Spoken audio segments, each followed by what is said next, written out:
Shalom, shalom bien-aimés dans le Seigneur, que Dieu vous bénisse. Moi c'est Yolande Mouindé, servante du Seigneur, épouse et mère. Aujourd'hui je viens partager un petit témoignage avec vous et je pense que cela va édifier une femme. Il y a quelques années en arrière, mon mari et moi, nous avons pris la décision d'aller passer le week-end à Brazzaville. Ce matin-là, j'ai senti dans mon esprit qu'il fallait jeûner. Jeûner, pourquoi jeûner? Je me suis posé beaucoup de questions. Pourquoi jeûner? Nous n'allons pas pour un travail spirituel, c'est juste pour un petit temps de repos. Pourquoi il fallait jeûner? Bref, j'ai jeûné. Nous avons traversé, arrivé à Brazzaville. Un ami est venu nous accueillir. Il nous a conduit directement au restaurant. Je n'ai pas mangé, je n'avais même pas pris de l'eau. J'ai observé le jeûne jusqu'au soir. Arrivé le soir, j'ai béni le Seigneur pour le jeûne, j'ai béni Dieu pour les prières qu'il a exaucées, quoique j'ignorais l'objectif du jeûne. J'ai juste rendu grâce à Dieu. Nous avons passé notre temps, le week-end là-bas, et le lundi matin, nous avons pris le canot pour rentrer à Kinshasa. Arrivé au beach, le conducteur du canot est descendu, il a attaché la corde à un crochet comme on le fait d'habitude. Nous sommes descendus, quelques passagers sont descendus. Arrivé à mon tour, j'ai fait juste 2 pas. J'ai senti un mouvement fort dans le canot. Je me suis retournée en arrière pour voir ce qui s'est passé. Après, j'ai senti encore ce mouvement fort secouer le bateau. Le temps de regarder, la corde s'est détachée et le canot a commencé à retourner au fleuve vers Brazzaville. Et ça allait rapidement. Parce que vous connaissez le canot rapide.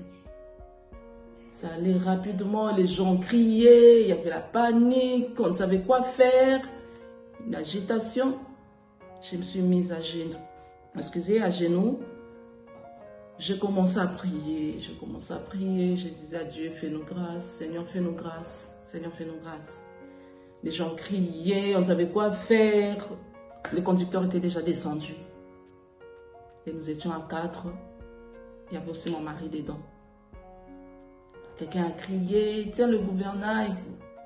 Mon mari a tenu, il a commencé à diriger le canot. Et puis le canot est allé s'arrêter au milieu du fleuve. J'ai béni le Seigneur. Ils ont dépêché un canot, sont venus nous chercher au milieu du fleuve. Nous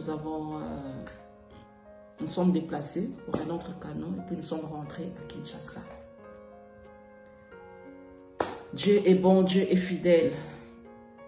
Aujourd'hui, je viens te parler de la traversée. Nous avons quitté 2020 pour aller en 2021. L'année n'était pas facile, certes, mais notre Dieu est resté fidèle. Tu as peut-être perdu certaines choses, les membres de ta famille, ton travail, je ne sais quoi. Mais je vais te dire que Jésus n'est pas parti. Jésus est resté et il est fidèle. Le conducteur du canot était descendu, mais Jésus était resté avec nous. Il nous a conduits jusqu'au milieu du fleuve. Personne ne savait conduire, mon mari ne savait pas conduire.